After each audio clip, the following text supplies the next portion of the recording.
Ayan, so meron ako nabili na pang juicer. So mas malaki to dun sa nauna ko.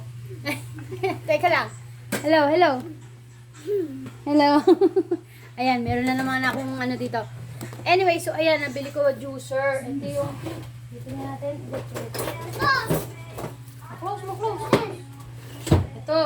Ito yung nauna kong juicer. Masyado siyang maliit. So, kakailanganin mo ikat ng ikat yung orange, yung lemon. Pero ito, nabili ko ngayon sa Shopee. Nasa 200 plus lang siya. Kalimutan mo, 229 o 239.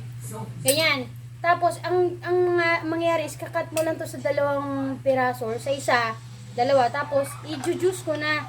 So, nakapaggawa na rin yung anak ko kanina. Yung bunso ko. At saka yung pangalawa ko. So, ayan. Tapos ganito, pakita natin. Yan, lalagay ko lang na ganyan. Medyo na kasi kanina pa namin ginagamit. Ayan, so nailagay ko na and then ipe-press mo lang na ganyan. Tandahan. So, minsan kasi tumatalsik eh. Pero, ayan. Press lang kasi na-press niya kaninang ganyan. Ayan o. And then, pengin baso. Assistant, baso. Ayun. Eto.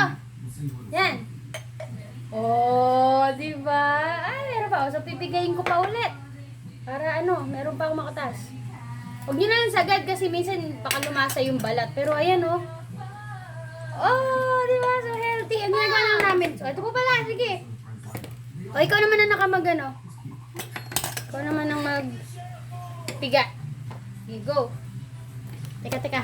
O, game. Sige, go. Tandahan. Okay, o, salin. Ayan so pwede nyo rin gawin sa, pwede nyo pagawa sa anak nyo. Healthy pa, Yun.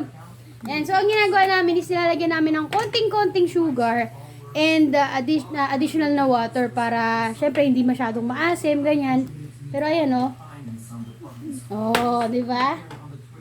So, hindi naman ako nagpo-promote, pero nakita ko lang na maganda tong gawin. Una, banding, tapos healthy pa. At saka, yun nga, kesa bumili ng juice sa labas, pwede naman akong gumawa. So, yun lang naman tonight. Thank you.